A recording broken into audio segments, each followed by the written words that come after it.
Islamophobia പുതിയ കാലത്ത് ഏറ്റവും ചർച്ചയായ ഒരു പദമാണ് ഇസ്ലാമോഫോബിയ എന്നുള്ളത്.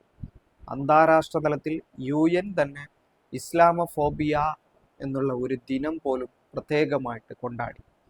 ആധുനിക ലോകത്ത് സാമ്രാജ്യത്വം ഉണ്ടാക്കിയെടുത്തിട്ടുള്ള മുസ്ലിം ഭീതിയിൽ നിന്നും ഉടലെടുത്തിട്ടുള്ളതാണ് ഇസ്ലാമോഫോബിയ എന്നുള്ളത്. മുസ്ലിങ്ങളുമായി ബന്ധപ്പെട്ട് മുസ്ലിങ്ങളെ സംശയത്തോടു കൂടി കാണുകയും മുസ്ലിങ്ങളെ തീവ്രവാദികളും ഭീകരവാദികളുമായി തോന്നുകയും അല്ലെങ്കിൽ സംശയത്തോട് കൂടി കാണുകയും ചില മുസ്ലിങ്ങൾ നല്ലവരും മറ്റു ചിലർ തീവ്രവാദികളാണെന്ന ഒരു പ്രതീതി മൊത്തത്തിൽ ഉണ്ടാക്കിയെടുക്കുകയും ചെയ്തിട്ടുള്ള ഒരു പ്രവണതയാണ് ഇസ്ലാമോഫോബിയ എന്നുള്ളത്. മുസ്ലിം ഭീതി എന്നുള്ളത് മുസ്ലിങ്ങളുടെ ഭീതിയോടെ കൂടി കാണുന്നു, സംശയത്തോടു കൂടി കാണുന്നു, മുസ്ലിം സംഘടനകളെ സംശയത്തോടു കൂടി കാണുന്നു, മുസ്ലിം പശ്ചാത്തലമുള്ളവരെ, അതിൽ വേഷവിധാനമുള്ളവരെ, വസ്ത്രമുള്ളവരെയൊക്കെ സംശയത്തോടു കൂടി കാണുന്ന ഒരു സമീപനം സമൂഹത്തിനിടയിൽ ഉണ്ടായി വരുന്നു. ഇസ്ലാമ ഭീതി, മുസ്ലിം ഭീതി ഉണ്ടായി വരുന്നു. ഇതിനെയാണ് ഇസ്ലാമോഫോബിയ എന്ന് പറയപ്പെടുന്നത്. എങ്കിൽ ഇത് ആർക്കാണ് ഇത് ഉണ്ടാക്കുന്നത്, ആരാണ് ഇത് ഉണ്ടാക്കുന്നത് എന്ന് സ്വാഭാവികമായിട്ടും നമ്മൾ ചോദിക്കും.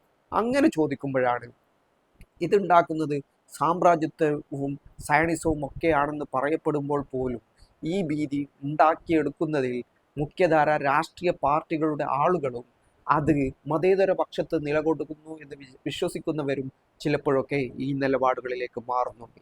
അത്തരം ഒരു കാര്യമാണ് പ്രതിപക്ഷ നേതാവായ VD സതീശൻ്റെ ഒരു പ്രസ്താവനയുമായി ബന്ധപ്പെട്ട് പറയാനുള്ളത്. VD സതീശൻ ഉണ്ടാക്കിയ ഈ ഇസ്ലാമോഫോബിക് ആയ അന്തരീക്ഷം അല്ലെങ്കിൽ ആ ഇസ്ലാമോഫോബിക്കായ ഒരു സംഭവം, അദ്ദേഹം നടത്തിയ ഒരു കമൻറ്റ്, അത് നമ്മൾക്കൊന്ന് കണ്ടു നോക്കാം. അതിനുശേഷം ബാക്കി കാര്യങ്ങൾ സംസാരിക്കാം. സ്വീകരിക്കുക എന്ന് ചോദിച്ചു. സ്വീകരിക്കുമെന്ന് അത്രയേ ഉള്ളൂ, വേറെ ഒന്നുമില്ലല്ലോ. അവർ ഞങ്ങളുടെ മുന്നണിയിലെ ഭാഗമല്ല, അവർ ഞങ്ങളുടെ അസോസിയേറ്റ് മെമ്പറല്ല, അവർ പുറത്തുനിന്ന് നിൽക്കുന്നു, ഞങ്ങളെ പിന്തുണയ്ക്കുമെന്ന് പറഞ്ഞു. അവരുടെ പിന്തുണ സ്വീകരിക്കാന്ന് വെച്ചപ്പോൾ സ്വീകരിക്കുമെന്ന് പറഞ്ഞു. അതിന്റെ അപ്പുറത്ത് അവരുമായിട്ടൊരു ചർച്ച നടത്തുകയോ അവരുമായിട്ടൊരു ബന്ധപ്പെടുകയോ ഒന്നും ഞങ്ങൾ ചെയ്തിട്ടില്ല. അത് ഇവർ ഊതി വീർപ്പിക്കുകയാണ്. CPM-ന്റെ ഒരു ഏട്ടത്താപ്പാണ്. പക്ഷെ അതിൽ CPM-ന് മാത്രമല്ല സമസ്തയ്ക്കും ചില അഭിപ്രായ വ്യത്യാസങ്ങളുണ്ട്. അല്ല, അത് നമുക്കിപ്പോ സമസ്ത നമ്മുടെ മുന്നണിയിലെ കക്ഷികളല്ലല്ലോ, അതുണ്ടാവുന്നേ. അതിപ്പോ ഒരേ സമുദായത്തിൽ തന്നെയുള്ള പലപ്പോഴും, ഇല്ലെങ്കിൽ സമസ്ത എന്ന് പറഞ്ഞ വേറൊരു സംഘടനയും ജമാഅത്ത് ഇസ്ലാമി എന്ന് പറഞ്ഞ വേറെ സംഘടനയും വേണ്ടല്ലോ.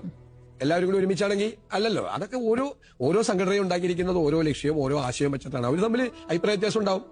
നമ്മൾ ഒറ്റ കാര്യം, ഞങ്ങൾ ഒന്നും പറയില്ല. അവര് ഞങ്ങളെ പിന്തുണച്ചപ്പോ ശരി, പിന്തുണ സ്വീകരിച്ചു, അത്രേ ഉള്ളൂ. അതിന്റെ അപ്പുറത്തേക്കുള്ള ഒരു ബന്ധമില്ല. അത് പിന്നെ ഇങ്ങനെ ഊതി വീർപ്പിച്ച് അത് കമ്മ്യൂണലാക്കാൻ നോക്കാം. നിങ്ങളത് മനസ്സിലാക്കേണ്ടത്. ഇപ്പൊ ലീഗിനെതിരെ ഭയങ്കര വിമർശനം. ലീഗിനെതിരെയാണോ ആ വിമർശനം?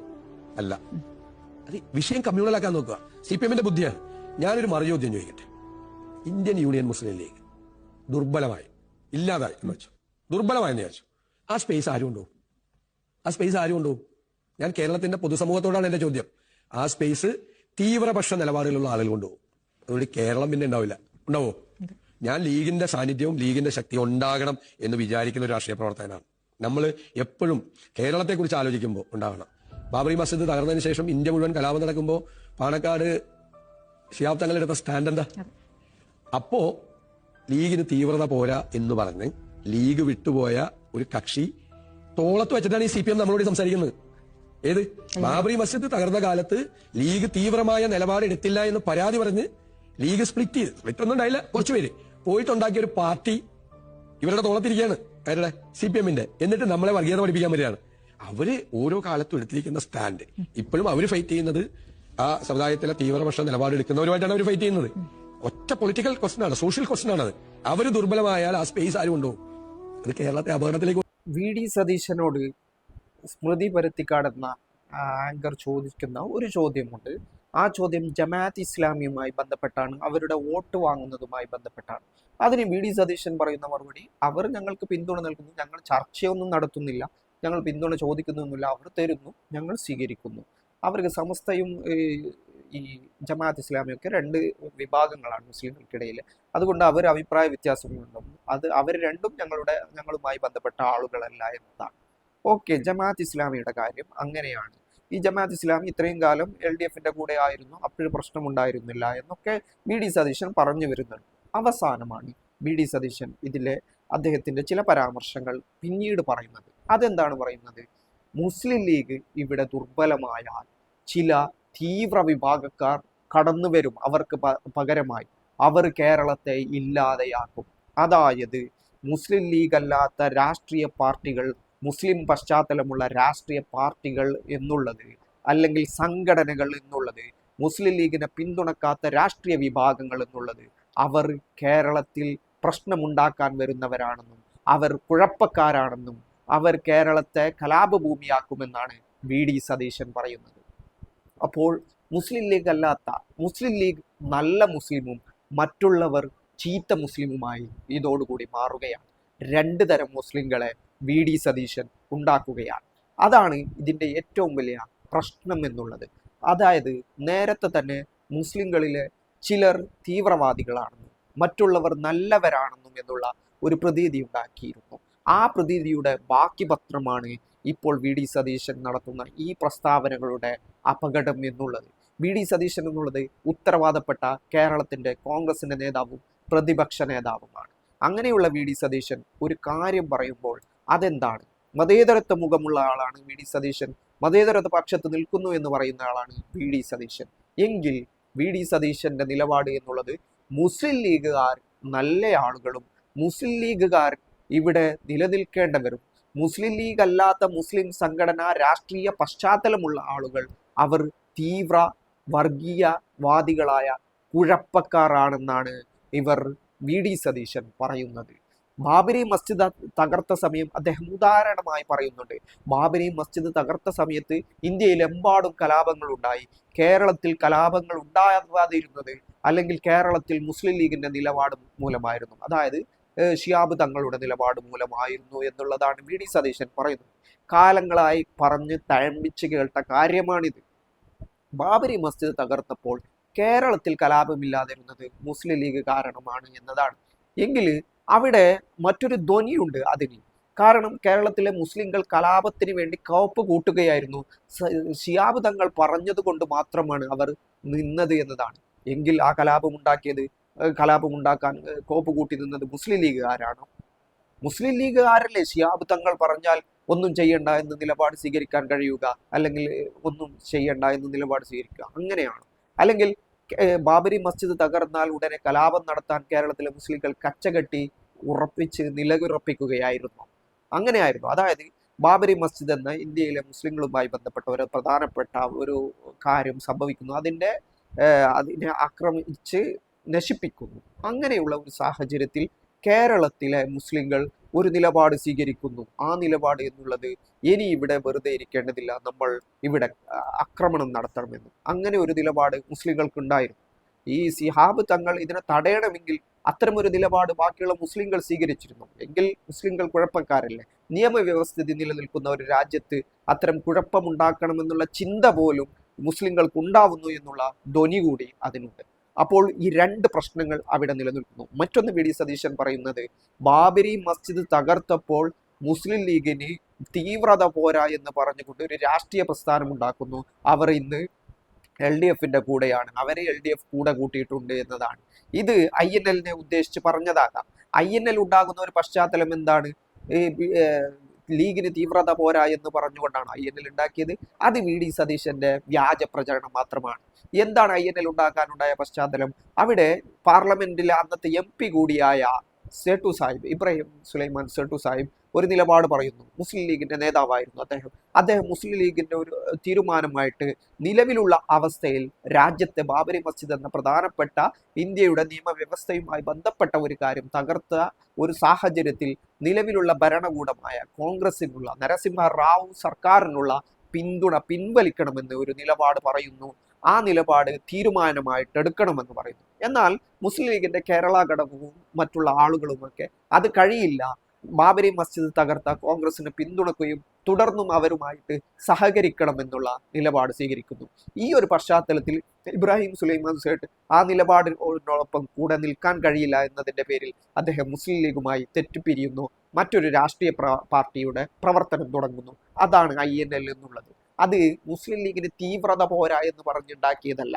ബാബരി മസ്ജിദ് വിഷയത്തിൽ മുസ്ലിം ലീഗ് ഈ നിലപാട് നരസിംഹ റാവു സർക്കാരിനുള്ള പിന്തുണ പിൻവലിക്കണം എന്നുള്ള ഒരു നിലപാട് സ്വീകരിക്കണം എന്ന് പറഞ്ഞതുകൊണ്ടാണ്, അങ്ങനെ പറഞ്ഞുകൊണ്ടാണ് അദ്ദേഹം ഒരു കാര്യം പറയുന്നത്. അതായത് ഇന്ത്യ രാജ്യത്തിലെ മുസ്ലിങ്ങളെ കോൺഗ്രസ് വഞ്ചിച്ചു, നരസിംഹ റാവു വഞ്ചിച്ചു. ഈ രാജ്യത്തോട് ഭരണഘടനയോടും അദ്ദേഹം ഉത്തരവാദിത്തം കാണിച്ചില്ല. അങ്ങനെയുള്ള ഒരു സർക്കാരിന് പിന്തുണക്കേണ്ടതില്ല എന്നുള്ള ഒരു നിലപാട് അന്നത്തെ MP-യും പാർലമെന്റിലെ മുസ്ലിങ്ങളുടെ നിരന്തരമായി ശബ്ദമുയർത്തുകയും ചെയ്തിരുന്ന ഇബ്രാഹിം സുലൈമാൻ സേട്ട് ഒരു നിലപാട് സ്വീകരിക്കുന്നു. ആ നിലപാടുമായി ബന്ധപ്പെട്ട് കേരളത്തിലുള്ള മുസ്ലിം ലീഗും ബന്ധപ്പെട്ട ആളുകളും അതിനോടൊപ്പം നിൽക്കുന്നില്ല. അവർ കോൺഗ്രസിന്റെ കൂടെയും നരസിംഹറാവുവിനെയും പിന്തുണ പ്രഖ്യാപിക്കുന്നു.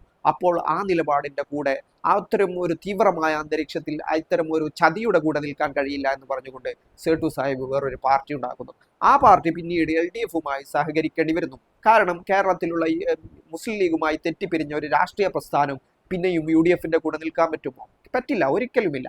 അവർ എന്താണ്, അവർ മറ്റൊരു ഭാഗത്ത് രാജ്യത്ത് ഇടതുപക്ഷ സംവിധാനം വരണമെന്നും അവർ കോൺഗ്രസ് നിലവിൽ മുസ്ലിങ്ങളെ പറ്റിച്ച അല്ലെങ്കിൽ മുസ്ലിങ്ങളോട് ചതി ചെയ്ത ഒരു പശ്ചാത്തലത്തിൽ അവർ മറ്റൊരു മുന്നണിയുമായും സഹകരിക്കുന്നു, CPM-ഉമായും സഹകരിക്കുന്നു. ഇതാണ് സംഭവിച്ചിട്ടുള്ളത്. ഇതിനെയാണ് BD സതീശൻ തീവ്രത പോരാ എന്ന പേരിൽ മറ്റൊരു വിഭാഗമുണ്ടാക്കി അവർ LDF അവരെ കൂടെ കൂട്ടി എന്നുള്ള പേരിൽ വ്യാജമായി സൃഷ്ടിക്കാൻ ശ്രമിക്കുന്നത്. അപ്പോൾ ഇവിടെ BD സതീശൻ 3 കാര്യങ്ങൾ ചെയ്യുന്നു. ഒരേ സമയത്ത് മുസ്ലിങ്ങളിലെ മുസ്ലിം ലീഗ് അല്ലാത്തവർ കുഴപ്പക്കാരാണെന്ന് വരുത്തി തീർക്കുന്നു. അഥവാ കേരളത്തിലുള്ള പൊതുസമൂഹത്തോട് BD സതീശൻ എന്ന കേരളത്തിന്റെ പ്രതിപക്ഷ നേതാവ് വിളിച്ചു പറയുന്നു, ഇവിടെ മുസ്ലിം ലീഗ് അല്ലാത്ത മുസ്ലിം രാഷ്ട്രീയ പ്രസ്ഥാനങ്ങളും സംഘടനകളും മുസ്ലിം ലീഗിനെ പിന്തുണക്കാത്തവരും ഇവരൊക്കെ കുഴപ്പക്കാരാണ്, കോൺഗ്രസിനെ പിന്തുണക്കാത്തവർ അത്തരം മുസ്ലിങ്ങളൊക്കെ കുഴപ്പക്കാരാണ് എന്നുള്ള ധ്വനി അവിടെ ഉണ്ടാക്കുന്നു. മുസ്ലിം ലീഗിനെ ഞങ്ങൾ ശക്തിപ്പെടുത്തണമെന്ന് പറയുന്നത് മുസ്ലിം ലീഗ് എന്നുള്ളത് ഇത്തരം വിഷയങ്ങൾ എന്തുണ്ടായാലും കോൺഗ്രസിന്റെ കൂടെ മാത്രം നിന്നുകൊണ്ട് തങ്ങൾ മതേതരാണ് എന്ന് സ്വയം തെളിയിക്കുമെന്നും അതുകൊണ്ട് അവരെ കൂടെ നിർത്തണമെന്നുള്ള ഒരു നിലപാട് പറയുന്നു. അപ്പോൾ ഒരു ഭാഗത്ത് കുഴപ്പക്കാരുണ്ട് എന്ന് എല്ലാവരോടും, കേരളത്തിലെ പൊതുജനങ്ങളോട്, മറ്റുള്ള വിഭാഗങ്ങളോട്, മുസ്ലിങ്ങൾ ഇതര വിഭാഗങ്ങളോട് പ്രതിപക്ഷ നേതാവ് പറയുന്നു മുസ്ലിങ്ങളിൽ കുഴപ്പക്കാരുണ്ട്, അതായത് മുസ്ലിം ലീഗ് അല്ലാത്തവർ കുഴപ്പക്കാരാണ് എന്നാണ്. മറ്റൊന്ന് രണ്ടാമതായിട്ട് പറഞ്ഞിട്ടുള്ള കാര്യമാണ്, ആ മുസ്ലിം ലീഗ് എങ്ങാനും ഇതായാൽ താഴ്ന്നാൽ അല്ലെങ്കിൽ മുസ്ലിം ലീഗിന്റെ സ്വാധീനം കുറഞ്ഞാൽ അവിടെ തീവ്ര വിഭാഗക്കാർ കൈയടക്കി കേരളത്തെ നശിപ്പിക്കുമെന്ന്, കേരളത്തിന്റെ അവസ്ഥ ഇല്ലാതാകുമാകുന്നത്. ഇതാണ് ഒരു ഇസ്ലാമോഫോബിക് എന്നുള്ളത്. എങ്ങനെയാണ് അങ്ങനെ പറയാൻ കഴിയുക? അതായത് കേരളത്തിൽ മുസ്ലിം ലീഗ് തകർന്നാൽ അല്ലെങ്കിൽ മുസ്ലിം ലീഗിന് സ്വാധീനം നഷ്ടപ്പെട്ടാൽ തീവ്ര വിഭാഗക്കാരായ മുസ്ലിങ്ങൾ ചേർന്നുകൊണ്ട് കേരളത്തെ ഇല്ലാതാക്കുമെന്ന്. അതായത് രണ്ടാമതും BD സതീശൻ പറയുന്നു കേരളത്തിലുള്ള മുസ്ലിങ്ങളിൽ തീവ്രവാദികളുണ്ട്, കുഴപ്പക്കാരുണ്ടെന്ന് രണ്ടാമതും കേരളത്തിന്റെ പ്രതിപക്ഷ നേതാവായ BD സതീശൻ പറയുന്നു. മൂന്നാമത് മറ്റൊരു കാര്യം കൂടി പറയുന്നു, ബാബരി മസ്ജിദ് തകർത്ത സമയത്ത് അത്തരം ഒരു നിലപാട് സ്വീകരിച്ച രാഷ്ട്രീയ പാർട്ടി അവർ തീവ്ര വിഭാഗക്കാരാണെന്ന്. അതായത് രാജ്യത്തെ ഏറ്റവും പ്രധാനപ്പെട്ട സുപ്രീം കോടതി പോലും സംരക്ഷിക്കണമെന്ന് നിലപാട് സ്വീകരിച്ച, പാർലമെന്റ് പ്രമേയം പാസാക്കിയ, കേരളത്തിലെ നിയമസഭ പോലും പ്രമേയം പാസാക്കിയ ഒരു ബാബരി മസ്ജിദിനെ സംരക്ഷിക്കാൻ കഴിയാത്ത നരസിംഹറാവുവിന്റെ നേതൃത്വത്തിലുള്ള സർക്കാർ അന്ന് ചെയ്ത അനീതിക്കെതിരെ ശബ്ദിച്ചതിന്റെ പേരിൽ അതിനെതിരെ ഒരു നിലപാട് സ്വീകരിച്ച് ഒരു രാഷ്ട്രീയ പ്രസ്ഥാനം ഉണ്ടാക്കിയത് അവർ തീവ്രവാദികളും കുഴപ്പക്കാരുമാണെന്ന് BD സതീശൻ മൂന്നാമതായി പറയുന്നു. അപ്പോൾ ഇവിടെ മുസ്ലിം വിഭാഗങ്ങൾക്കിടയിൽ തീവ്ര വിഭാഗക്കാരും വർഗീയവാദികളും ഉണ്ടെന്നുള്ള ഒരു പ്രസ്താവനയാണ്, അല്ലെങ്കിൽ അത്തരം ഒരു സന്ദേശമാണ് ഇത് നൽകുന്നത്. ഇത് തീർത്തും ഇസ്ലാമോഫോബിക് ആയിട്ടുള്ള ഒരു ചിന്താഗതിയിൽ നിന്നും അത്തരം ഒരു അന്തരീക്ഷം കൂടി സൃഷ്ടിച്ചെടുക്കും. ഇത് മുഖ്യധാര മതേതരം എന്ന് വിശേഷിപ്പിക്കപ്പെടുന്ന പ്രതിപക്ഷ നേതാവ് തന്നെ അതിൻ്റെ ശബ്ദമായി മാറിയെന്നാണ് ഇവിടെ നമ്മൾ മനസ്സിലാക്കേണ്ട കാര്യം. മറ്റൊന്ന്, ഈ വിഷയവുമായി ബന്ധപ്പെട്ടുകൊണ്ട് BD സതീശൻ ചില സമയത്ത് എടുത്ത നയസമീപനങ്ങൾ, ഇവിടെ ഗോൾവാർക്കറിന്റെ ഛായാചിത്രത്തിൽ അദ്ദേഹം നടത്തിയ പുഷ്പാർച്ചന അല്ലെങ്കിൽ അതിന് വിളക്ക് കൊടുത്തി ഇവരുടെ സംഘപരിവാറുമായ സഹയാത്രികരുടെ ഒരു പരിപാടി ഉദ്ഘാടനം ചെയ്തത്, അത് വ്യാപകമായി പ്രചരിപ്പിക്കപ്പെട്ട ഒരു സാഹചര്യം നമുക്കറിയാവുന്നതാണ്. അതായത് BD സതീശൻ എന്നുള്ള വ്യക്തി അവിടെ അതൊരു കുഴപ്പമായിട്ടേ തോന്നില്ല. ഇന്ത്യയിലെ മുസ്ലിങ്ങളെ ശത്രുക്കളും അതുപോലെ തന്നെ കമ്മ്യൂണിസ്റ്റുകളെയും ക്രിസ്ത്യാനികളെയും ആഭ്യന്തര ശത്രുക്കളായി പറഞ്ഞിട്ടുള്ള അത്തരം ഒരു പുസ്തകം രചിച്ച ഒരാളുടെ ഛായാചിത്രത്തിലേക്ക് വിളക്ക് കൊളുത്തുന്നത് ഒരു പ്രശ്നമായിട്ടും കുഴപ്പമായിട്ടും തോന്നാത്ത BD സതീശനാണ് ഇത്തരം ഒരു നിലപാട് തോന്നുന്നതെന്നാണ് ഈ കാര്യത്തെപ്പറ്റി ആത്യന്തികമായിട്ട് പറയാനുള്ളത്.